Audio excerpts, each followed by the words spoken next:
അതെല്ലാ കാര്യവും ഞാൻ ഇന്നലെ പറഞ്ഞിട്ടുണ്ട്. ആ ഇന്നലെ പറഞ്ഞതിൽ നിന്ന് ഒരു സ്റ്റെപ്പ് പുറകിലില്ല. എനിക്ക് പ്രധാനപ്പെട്ട ഇന്നലെ പറഞ്ഞ കാര്യങ്ങളിൽ തന്നെ ഉറച്ചു നിൽക്കുകയാണോ? പറഞ്ഞ കാര്യങ്ങളിൽ തന്നെ ഉറച്ചു നിൽക്കുകയാണോ? ആവർത്തിക്കേണ്ട കാര്യമില്ല. ആവർത്തിക്കേണ്ടത് ഈ ആവർത്തിച്ച് വിഷയങ്ങളില് വ്യത്യസ്ത നിലപാടെടുക്കുന്നവർക്കാണ്.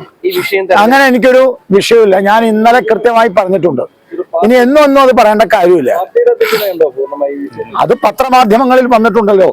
പത്രം നോക്കാതെ പാർട്ടിയുടെ പിന്തുണയൊന്നും അന്വേഷിക്കാതെ നിങ്ങൾ എന്തിനായിരുന്നു ന്യൂസ് മലയാളത്തില് വലിയ വാർത്ത കൊടുത്തിട്ടുണ്ടല്ലോ, ഗോപാലകൃഷ്ണന്റെ പാർട്ടി പിന്തുണയില്ലെന്ന്. നിങ്ങൾക്ക് അന്വേഷിക്കാറുന്നില്ലേ? അറിയാത്ത കാര്യങ്ങൾ വർത്താനം പറയരുത്. മുസ്ലിം ലീഗ് മതേതരത്വമാണെങ്കിൽ ബി ഗോപാലകൃഷ്ണനും മതേതരത്വവാദിയാണ്.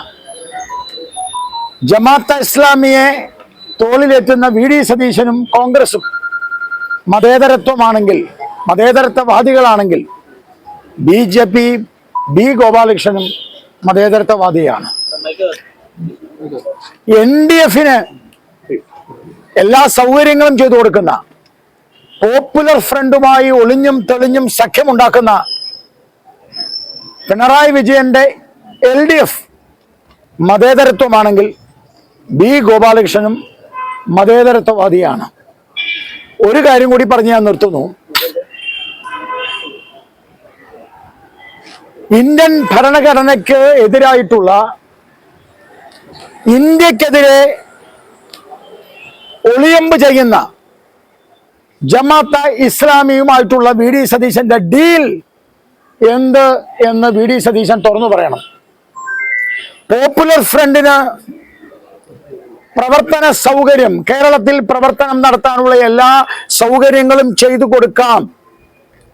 ജമാഅത്തെ ഇസ്ലാമിക്ക് അവരുടെ പ്രവർത്തനം നടത്താനുള്ള എല്ലാ സൗകര്യം ചെയ്തു കൊടുക്കാം എന്നതാണ് പിണറായി വിജയനും വി ഡി സതീശനും ജമാഅത്തെ ഇസ്ലാമിയുമായിട്ടും